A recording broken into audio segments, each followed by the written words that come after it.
get in the back of the machine and just have a little look at one of the cables and oil lines.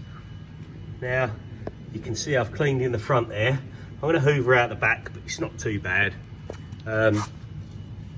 These are the limit switches, where someone's redone this one with a power cable.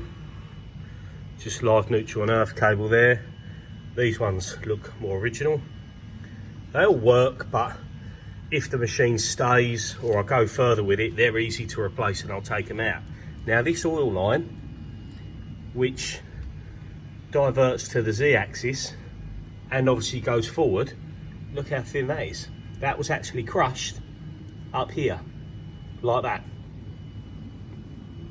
And you can see that's been undone now, but it's almost flat.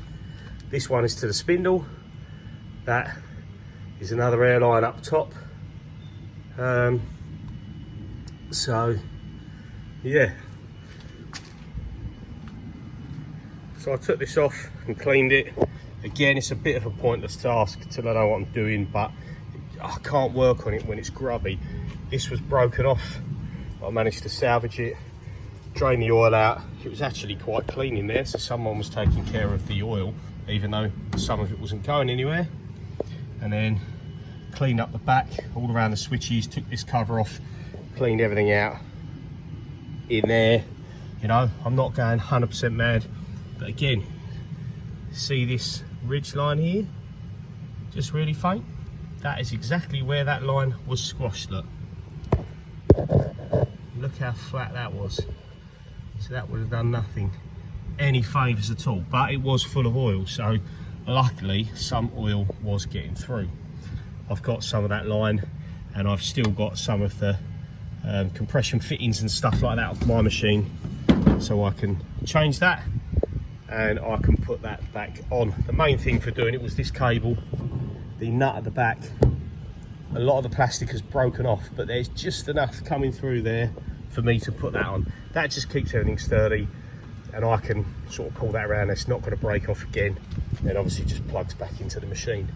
Stupid little things, but they all add up. Part of me thinks this is just a waste of my time, but part of me, again, I must be mad in the head, but I quite enjoy it. It's satisfying. So yeah, let's carry on. Okay, so that's another couple of hours spent at the end of the day, sorting something that may or may not have been worthwhile or cause an issue, but it was one of them things that kind of needed to be done because of that trapped oil line, which a lot of people would have probably missed, and that's going to be detrimental because it's fed off to your X and your Y ball screws and your Z-axis screw. So yeah, such a little thing to not be noticed that's going to cause grief. So we've had a clean up, not gone crazy. Like I say, 2 hours, pulled that off. Obviously I'll fill this up again, had a look under there. It's a little bit grimy on top there, but it's actually clean and okay. We can see our gauge is a little bit better now. And then see, we've got a bit more chips out there, and now you can see there's the new line from the top of the oiler there that's going to go in. We'll be able to see that that's getting oil when we do power it back up, and then we can see our other gauge here. So yeah, everything's a little bit more tidier, and obviously this was all hanging off. That's nice and secure now and plugged back in.